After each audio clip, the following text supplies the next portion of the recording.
Buenos días a todos, gracias Mar. Yo voy a intentar de manera, digamos, abreviada, acotada, plasmar un poco en la práctica cómo sería, claro, es horrible porque no las veas, cómo sería la utilización de la clasificación. Obviamente no vamos a detallar los 1900 puntos porque nos iríamos pasado mañana, ¿sí? Pero sí de manera, digamos, breve y sencilla, ¿cómo sería la utilización de las CELS? Y para eso vamos a utilizar el caso clínico real de la clínica. Vamos a explicarle un poquito cómo pasa. Bien, vamos a presentar un paciente y después vamos a conversar un poco cómo sería la clasificación y cuáles son los objetivos y la importancia, que me parece que es lo más importante que hoy se debería llevar de esta charla.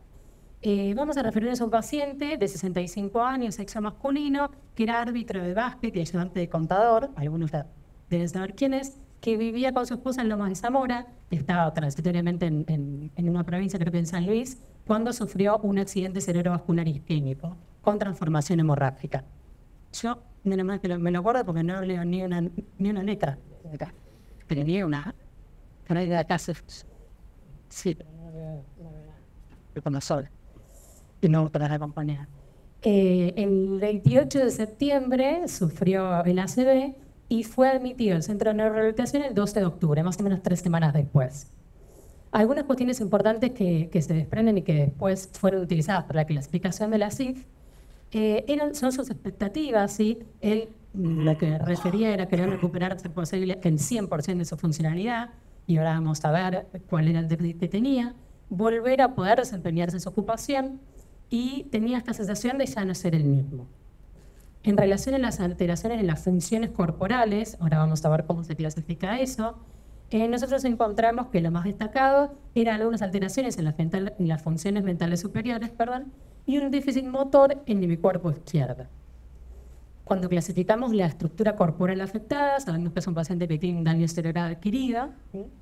Y que en actividades y participación empieza a requerir asistencia para las actividades instrumentales y básicas de la vida diaria. Como factores personales, él tiene ciertos rasgos de ansiedad, ¿sí? En relación a este reconocimiento, tener el déficit motor y sentirse limitado en ese sentido, pero se mostraba, por lo menos en un comienzo, después no tanto, muy colaborador y participativo en las áreas de la rehabilitación. No presentaba, no refirió por lo menos tener barreras arquitectónicas en domicilio, no es un dato menor, y tenía un buen contexto, digamos, como un contexto facilitador en relaciones familiares cercanas, básicamente la esposa, que lo acompañaba y lo ayudaba. Y esto sería un poco, digamos, tomado solo algunos dominios de cómo lo podríamos clasificar en la CIF, ¿sí? Como vemos del lado izquierdo, ¿sí? Son los datos que quizás nosotros hasta ahora estamos más acostumbrados a recabar, ¿no? Cuando hablamos de un paciente siempre, ¿qué decimos? Bueno, de manera así sencilla y breve, ¿no? No va a hablar toda la historia, pero ¿qué presentó? Y tuvo una CB, ¿qué tiene? Tiene una paresia braquial, tiene una paresia espacio braquiocerebral izquierda. Siempre nos referimos al déficit, ¿no? A cuál es el déficit del paciente, o eso es lo que más comúnmente hacemos.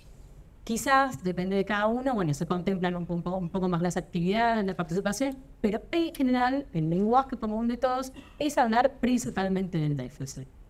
Y acá está, digamos, las categorías, bueno, no se pone su puntera, igual tengo que elegir una CT. Y ahí están todos los dominios, no sé si lo llegan a ver, pero de funciones, me refiero de la izquierda. Y las funciones corporales, cada dominio detallado de lo que nosotras fuimos eligiendo, ¿sí? De lo que nosotras quisimos clasificar. 0 sería sin déficit, del 1 al 4 va de leve a moderado y severo.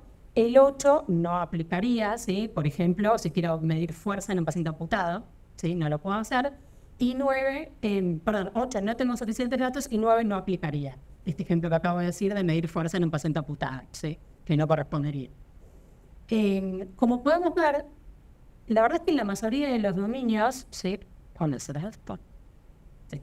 En la mayoría de los dominios, ¿sí? Las funciones corporales afectadas, la verdad es que tuvo, si ves la severidad, digamos, no tuvo prácticamente ninguna alteración, o fueron de carácter leve, digamos, alteraciones en la memoria de carácter leve, funciones funciones mentales superiores de carácter leve, ¿sí? También quiero decir que hay algunas formas de clasificar que la verdad es que no sé si es por traducción o por qué, no son la forma en la que estamos habituados a hacerlo. Por ejemplo, funciones cognitivas superiores se refiere a funciones ejecutivas, pero para las personas cognitivas no significa nada, es decir, son funciones ejecutivas. Supongo que debe ser una cuestión de traducción. En donde sí tuvo quizás un poquito más de déficit o un poquito más alterado fue en las funciones relacionadas con la fuerza, ¿sí? Y con la marcha. Esto es la alteración, digamos, la lesión estructural, ¿sí? Que él tuvo en el encéfalo. Pero si vemos la tabla de la derecha, ¿sí? Vamos a ver que sus limitaciones físicas, digamos, sí tuvieron muchísimo impacto en sus actividades y en su participación. Y es bastante gráfico y fácil de verlo, ¿no? Porque acá vemos, digamos, muy poquitos cuadraditos de este lado, y de este lado vemos muchísimo pintado, ¿sí? Con lo cual podemos inferir que la verdad es que hay cierta disociación. Es un paciente que tuvo un déficit motor o que tiene un déficit motor leve y sin embargo ve todas sus actividades y su participación, la verdad, muy afectadas, ¿sí? No lo ve, pero las actividades en relación, bueno, a las transferencias, al uso fino de la mano, ¿sí? A la marcha, bueno, en fin, ahí está desglosado, pero sí se ve que tuvo muchísimo impacto en sus actividades y en su participación. Entonces, esto ya nos aporta un dato, ¿no? No es solamente un paciente, digamos, no voy a abordar solamente un paciente que tiene un déficit motor leve, sino que voy a estar abordando un paciente que tiene un déficit motor leve y que este déficit motor le conllevó un montón de alteraciones que quizás a simple vista ya no estaría considerando, ¿sí? Entonces, esto me parece que es una de las ventajas que ofrecería la clasificación de la CIS. Además de que uno en un pantallazo bastante rápidamente puede ver esta disociación. Se contemplan también, si bien todavía no está catalogado así en la CIF, los factores ambientales, los facilitadores como la barrera, ¿sí? Vemos que como facilitadores, bueno, tiene un ambiente social que lo ayuda, tiene dispositivos, bueno, estoy intentando acordarme de memoria porque no veo nada, pero tiene dispositivos y tecnología que también lo puede ayudar. Y en relación a sus factores personales, es un paciente que se mostró ansioso desde el principio, eso por supuesto es negativo, ¿sí? Pero tiene familiares y amigos que lo apoyan y altas expectativas y participación en la rehabilitación. Y el tema de las altas expectativas lo pusimos como algo positivo y negativo, y es algo que también me parece que merece, digamos, destacarse. La clasificación de la CIS viene como un poco a darnos conciencia de que el objetivo de rehabilitación no debe ser nuestro. Digamos, el objetivo no debe ser mío, que el paciente mejore sus funciones cognitivas o mejore la movilidad de esa pierna. El objetivo debe ser, digamos, en conjunto, ¿no? El paciente, su familia y los profesionales. Pero muchas veces no podemos guiarnos solamente con los objetivos del paciente o de su familia. Porque yo pensaba ayer cuando conversábamos esta charla, ¿qué es lo primero que quieren la mayoría de los lesionados medulares? El típico paciente lesionado medular de un paciente joven de 25 años que tuvo un accidente de moto y tiene una lesión medular completa. ¿Qué es lo primero que dicen cuando hay la rehabilitación? Quiero condenar. Todo, pero que esa es la regla. Y nosotros sabemos que en la mayoría de los casos eso no es posible.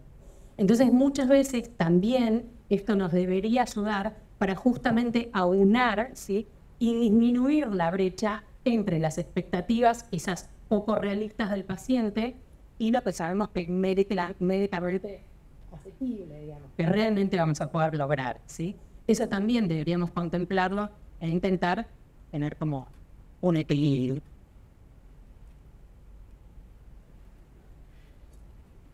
Para concluir, esto que les quiero transmitir, que me parece que es lo más importante que deberían llevarse de esta charla, es que en el marco de la rehabilitación, de la neurorehabilitación, la CIS lo que propone es justamente esto, que déficit y discapacidad no son sinónimos, ¿sí?